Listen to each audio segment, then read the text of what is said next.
সবাইকে আসসালামু আলাইকুম। আজকে তৈরি করছি ফুলকো ফুলকো একটি ডিম দিয়ে দুটি মোগলাই পরোটা, যেটা দেখতেও সুন্দর হবে আবার খেতেও হবে অসাধারণ। আশা করছি আজকের রেসিপিটি আপনাদের কাছে ভীষণ ভালো লাগবে। ভিডিওটি লাইক শেয়ার কমেন্ট করতে ভুলবেন না। চ্যানেলটি সাবস্ক্রাইব করে আমার পাশেই থাকবেন সাপোর্ট করার জন্য। চলে এলাম আমি পুরো রেসিপিতে। আজকের এই মোগলাই পরোটা তৈরি করার জন্য আমার এখানে ময়দা লাগবে। আমি এখানে 1 কাপ পরিমাণে ময়দা, সেই সাথে আধা চা চামচ পরিমাণে লবণ এবং 1 টেবিল চামচ পরিমাণে চিনি দিয়ে খুব ভালো করে নেড়েচেড়ে মিশিয়ে দিলাম। হাতের কাছে ময়দা না থাকলে আপনারা আটা দিয়েও এই মোগলাই পরোটা বানাতে পারেন, তবে মোগলাই পরোটা আসলে ময়দা দিয়ে বেশি ভালো হয়।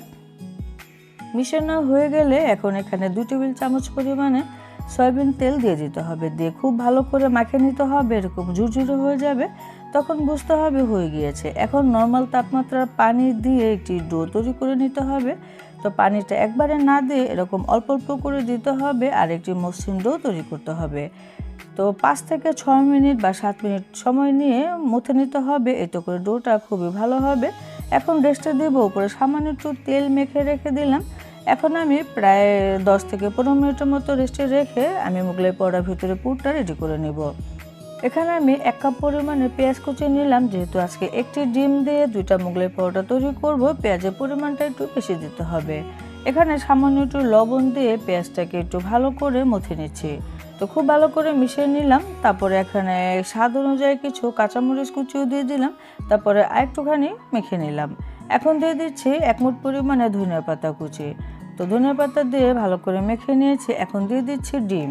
তো ডিমটা একটু বড় সাইজের হলে ভালো হয়, যেহেতু একটা ডিম দিয়ে তৈরি করব। এখানে স্বাদের ম্যাজিক দিয়ে দিচ্ছি। আপনারা চাইলে স্বাদের ম্যাজিক না থাকলে সামান্য একটু টেস্টি সল্টও দিয়ে দিতে পারেন, বা এরকম নুডলসের প্যাকেটে যে থাকে মশলাটা সেটাও দিয়ে দিতে পারেন। হাতের সামনে যেটা থাকবে সেটা দিয়ে দিতে পারেন। আসলে এতে করে স্বাদ দ্বিগুণ হবে, খেতে খুবই মজা লাগবে। খুব ভালো করে ডিমটাকে একটু মাখিয়ে নিয়েছি। আমার এই মোগলাই পরোটার জন্য পুরটা কিন্তু একবারে রেডি হয়ে গিয়েছে। আপনারা চাইলে ডিমের পরিমাণ বেশিও দিতে পারেন, তবে একটি ডিম দিয়ে যে মোগলাই পরোটা তৈরি করলে মজার হবে না তা না, খুব মজা হবে। আপনারা তৈরি করলে আশা করছি ভীষণ পছন্দ হবে। তো ডোটা সেট হয়ে গিয়েছে, আমি দুটি ভাগে ভাগ করে নিলাম।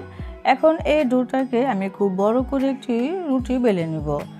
তো মোগলাই পরোটা রুটিটা একটু বড় এবং পাতলা করে বেলে নিতে পারলে মোগলাই পরোটা বেশ ভালো হয়। যতটুকু সম্ভব চেষ্টা করতে হবে রুটিটা যেন বেশ পাতলা হয়, তাহলে রুটিটা ভাঁজ দিতেও সুবিধা, আবার মোগলাই পরোটাও বেশ ভালো হবে। এখন সেই পুর দিয়ে দিচ্ছি, মাঝখানে দিতে হবে এবং এরকম স্কোয়ার শেপে দিয়ে দিচ্ছি, যেন আমরা যখন মোগলাই পরোটা ভাঁজ দেব তখন আমাদের এটাকে ফোল্ড করতে সুবিধা হয়। তো এখন আমি ভাঁজ দিয়ে দিচ্ছি। এভাবে করে একটু চেপে চেপে আটকে দিতে হবে, যেন ভিতরে ডিম কোনোভাবে বের না হয়। আপনারা চারো সাইডে পানি বা ডিম দিয়ে একটু ভিজিয়ে দিতে পারেন, এতে করে খুব সুন্দরভাবে আটকে যাবে। তো দু সাইড আটকানো হয়ে গেলে আমি এখন এই পাশটাকেও আটকে দিচ্ছি। তো আটকানোর পর এরকম একটু চেপে চেপে দিতে হবে, তারপরে সরাসরি নিয়ে গরম তেলে দিয়ে দিতে হবে। তো গরম তেলে দেওয়ার সময় একটু সাবধানতার সাথে দিতে হবে, তা না হলে আবার হাতে তেল ছিটিয়ে আসলে হাত কিন্তু ঠোসা পড়ে যাবে। তো উল্টে পাল্টে মোগলাই পরোটা ভেজে নিতে হবে, আর মোগলাই পরোটা অবশ্যই ডুবো তেলেই ভাজতে হবে।